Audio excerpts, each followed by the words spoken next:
요한복음 3장 13절로 18절. 13절로 18절 함께 읽습니다. 시작. 하늘에서 내려온 자 곧 인자 외에는 하늘에 올라간 자가 없느니라. 모세가 광야에서 뱀을 든 것 같이 인자도 들려야 하리니 이는 그를 믿는 자마다 영생을 얻게 하려 하심이니라. 하나님이 세상을 이처럼 사랑하사 독생자를 주셨으니 이는 그를 믿는 자마다 멸망하지 않고 영생을 얻게 하려 하심이라. 하나님이 그 아들을 세상에 보내신 것은 세상을 심판하려 하심이 아니요 그로 말미암아 세상이 구원을 받게 하려 하심이라. 그를 믿는 자는 심판을 받지 아니하는 것이요 믿지 아니하는 자는 하나님의 독생자의 이름을 믿지 아니하므로 벌써 심판을 받은 것이니라. 아멘.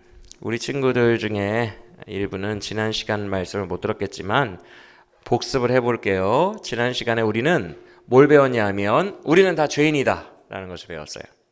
왜 죄인이냐 하면 그걸 어떻게 알아요? 우리 안에 양심이 있거든. 태어날 때부터 사람은 양심을 가지고 태어났어요. 양심이 뭐냐 하면 선하고 착한 게 뭔지를 본능적으로 느낌으로 아는 능력입니다. 지난 시간에 우리가 배웠지만 선한 게 뭐예요? 이기적임의 반대말이 선한 거예요. 우리는 모두 이기적인 사람을 욕해요. 예를 들어서 수학여행을 갔어요.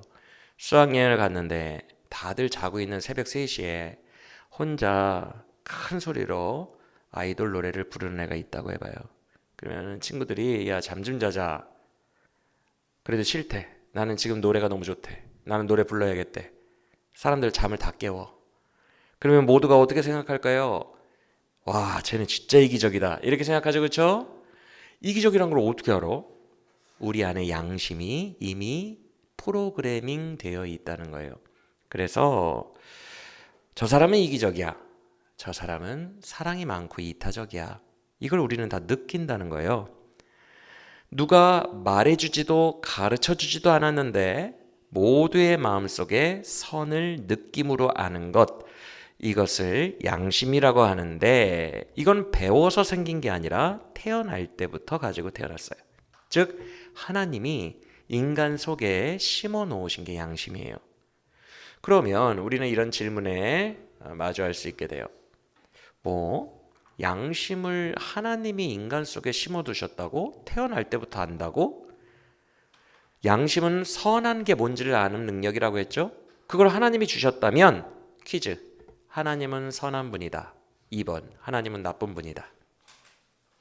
인간이 태어날 때 선한 것을 입력시켜 놓고 태어나게 했다면, 양심을 줬다면 하나님은 당연히 선한 분이겠어요? 악한 분이겠어요? 선한 분이죠. 그렇죠? 하나님은 인간이 선하기를 원하셨기 때문에 양심을 주신 거예요. 그런데 문제는 우리가 양심은 있는데 양심대로 못 사는 게 문제예요. 이기적이면 안 된다는 걸 다 알거든요. 그런데 자꾸만 이기적으로 살아요. 예를 들어서 여러분의 엄마 아빠가 고생하신다는 걸 아는데도 오늘은 내 감정이 더 중요해. 내가 너무 짜증나. 그래서 엄마 아빠가 고생하고 엄마 아빠를 위로해 드려야 된다는 거 아는데 문을 콱 닫고 내 방으로 들어가 버려요. 그것도 이기적인 거죠. 왜냐하면 정말 이타적인 삶이라면 내가 없어야 되거든. 내 감정이 중요한 게 아니라 다른 사람을 배려하고 사랑하고 다른 사람이 원하는 대로 살아주는 것을 이타적이라고 해요. 그걸 선하다고 해요. 그런데 우리는 선한 게 뭔지를 너무 잘 아는데 선하게 살지 않고 결국 내 중심대로 살아가요. 그걸 성경은 죄라고 해요. 내 중심대로 살아가는 것. 그러면 하나님은 우리에게 착하게 살라고 양심을 주셨는데 나는 착하게 살지를 못해요. 이기적으로 살아. 그러면 우리는 매일매일 살 때마다 죄가 쌓여가고 있는 거예요. 죄가 점점 쌓여가고 있는 거예요. 그래서 인간은 하나님이 원하시는 대로 살지 못하고 죄가 날마다 쌓여가기 때문에 죽으면 어디로 갈 수밖에 없는 거예요. 죽으면. 그래서 지옥에 갈 수밖에 없는 거예요. 계속 이기적으로 살고 있기 때문에. 바로 우리가 이것을 깨닫고 인정해야 된다라는 게 지난 시간에 배운 거예요. 이게 왜 기독교에서 중요하냐면 환자가 자기가 병을 걸린 걸 인정해야 의사를 찾아가거든요. 우리 기독교에서 의사는 예수님이에요. 우리를 구원해 주시는 분이죠. 예수님을 찾아가려면 자기가 환자라는 것을 먼저 인정해야 돼요. 내가 죄인이라는 것을 인정해야 예수님께로 가거든요. 그래서 기독교에서 예수님을 만나는 과정 중에 제일 중요한 게 내가 죄인이구나. 지옥 갈 죄인이구나 라는 것을 나의 삶을 돌아보면서 깨닫는 거예요. 그래야 예수님을 찾게 돼요. 중요한 것은 지옥에 가는 이유 중에 하나가, 또 하나 논리적인 이유 중에 하나가, 우리는 죄 때문에 하나님과의 관계가 끊어져 버렸어요. 하나님은 선하게 살려고 양심을 주셨어요. 선하게 살아라 라면서 양심을 주셨는데 우리가 선하게 살지 못하고 죄를 지었기 때문에 하나님과의 관계가 안 좋아진 거예요. 하나님이 원하신 대로 못 사니까. 그래서 관계가 끊어져요, 죄인들은. 그러면 하나님께로부터 뭘 공급을 못 받냐면 생명을 공급받지 못해요. 하나님은 우리를 창조하시고 우리에게 생명을 주셨기 때문에 계속 생명을 공급받아야 되는데 관계가 단절된 거예요. 그래서 우리 인간들은 죽어가는 것입니다. 우리 친구들 화단에서, 땅에서 예쁜 꽃을 하나 꺾어가지고 물이 가득 담긴 물병에 화분에 넣고 키워본 적이 있어요? 꽃을 꺾어가지고 뿌리가 없는 상태에서 꺾어서 물 있는 화병에 딱 꼽아 놓으면 어떻게 돼요? 초반에는 예쁘죠? 그렇죠? 살아있는 것 같아요. 심지어 여러분들 그거 한번 해봤어요? 꽃이 완전히 피지 않았어. 약간 피기 전이야. 근데 그런 꽃을 꺾어다가 물병에 넣으면 시간이 지나면 정말로 펴요. 오므려져 있던 애가 진짜로 전성기처럼 팍 펴. 그런데 바로 죽어요. 왜? 뭐가 없으니까? 뿌리가 없으니까. 바로 죽어요. 엄청 시들어요. 우리 친구들도 마찬가지예요. 우리 친구들도 아직 전성기가 오지 않았지? 자라가고 있지. 그러니까 우리는 자라가고 살아가고 있는 거라고 생각할 수 있는데 화분에 꽂혀 있는 그 물병에 꽂혀 있는 꽃과 같아요. 전성기가 오고 20살이 되고 너무 멋있어지고 예뻐지다가 죽어가요. 바로 늙고 죽어가요. 즉 우리는 살아가는 게 아니라 죽어가는 인생이에요. 인생에 대해서, 삶에 대해서 가만히 생각해 보면 죽음을 향해 내달려가고 있는 거예요. 왜 그럴까? 뿌리가 없으니까. 하나님이 공급하여 주시는 생명이 끊겼기 때문에. 뭐 때문에? 죄 때문에. 중요한 것은 많은 사람들이 이 문제의 심각성을 잘 모르고 살아간다는 거예요.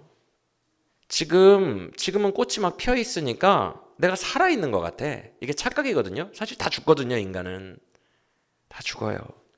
지금 현재 살아있으니까 사는 것 같이 생각하지만 우리는 곧 죽음에 이르게 될 거예요.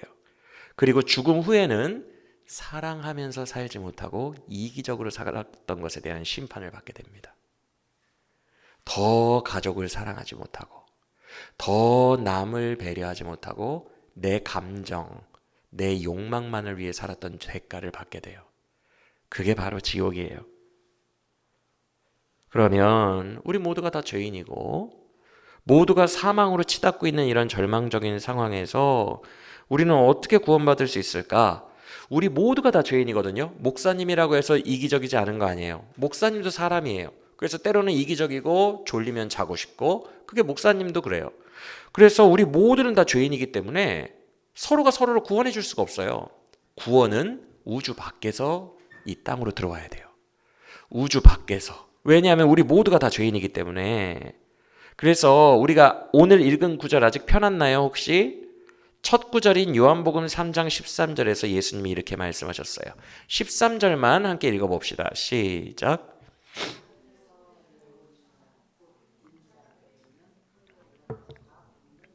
여기서 하늘나라는 정말 우리가 말하는 스카이를 얘기하는 게 아니라 헤븐을 말해요. 헤븐, 천국. 그 천국에서 예수님이 왔어요. 세상 밖에서 왔다는 거예요. 뭘 가지고? 생명을 가지고. 영원한 생명. 죽어가는 우리에게 영생을 가지고 내려오신 거예요. 그것을 기독교는 천국이라고 해요. 그런데 문제는 생명을 예수님이 가지고 오셔도 죄인인 우리들에게 못 줘. 왜 못 줘요?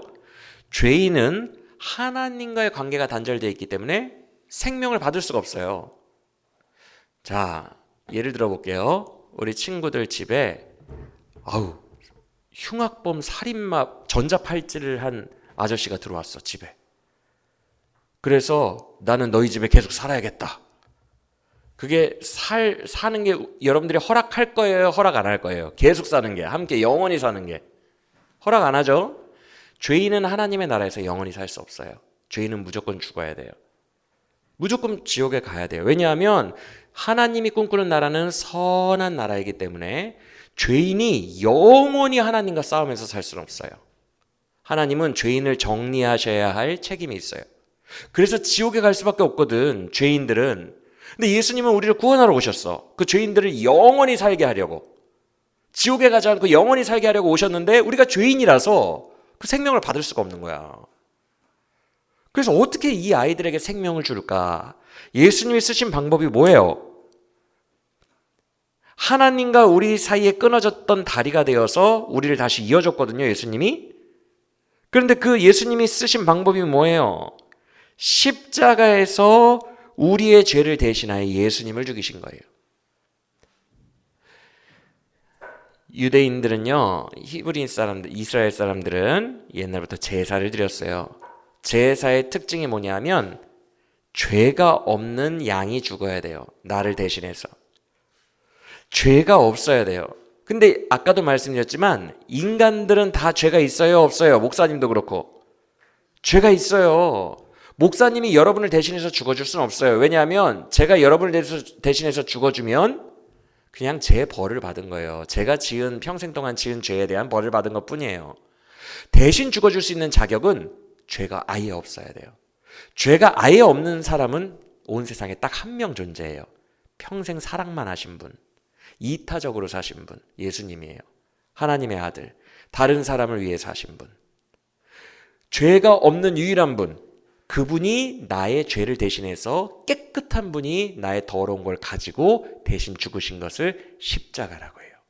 우리 기독교가 믿는 십자가. 하나님의 아들 거룩하신 분이 나를 대신하여 죽으시고 내 죄를 뒤집어 쓰고 죽으셨어요. 그래서 내 죄가 깨끗해졌어요. 깨끗한 나에게 가지고 오셨던 생명을 주셨어요.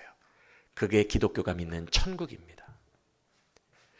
하나님의 아들이 내려와 나를 대신하여 나를 사랑하여 십자가를 지심으로 말미암아 내 죄가 용서받고 천국에 가게 되었다.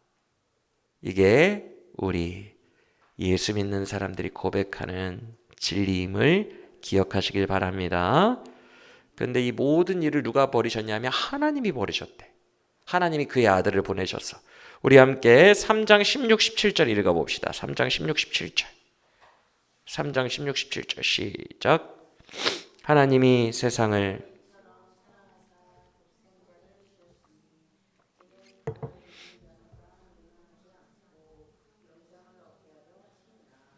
하나님이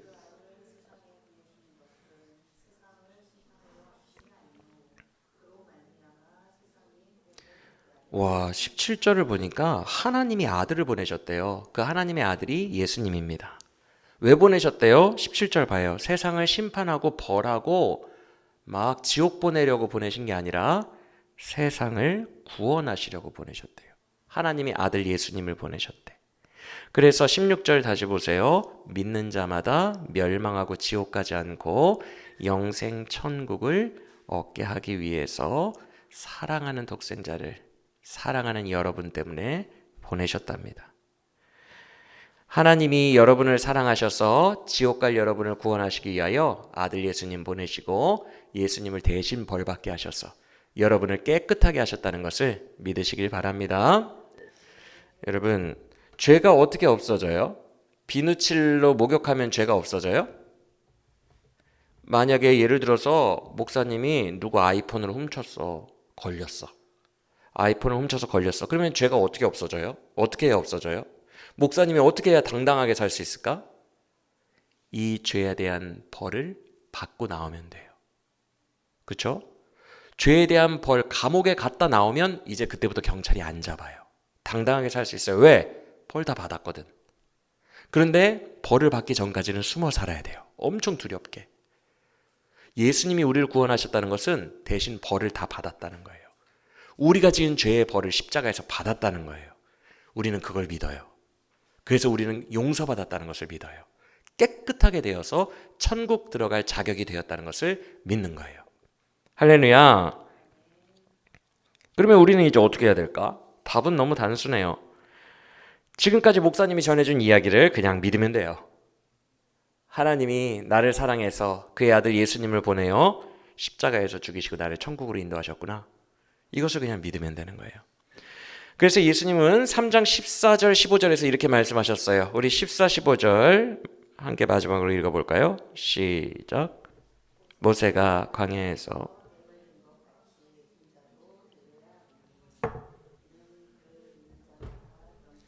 믿는 자마다 영생을 얻게 하려 한대요. 그런데 뭐만 하면 돼? 예수님이 이야기로 말씀하셨어요.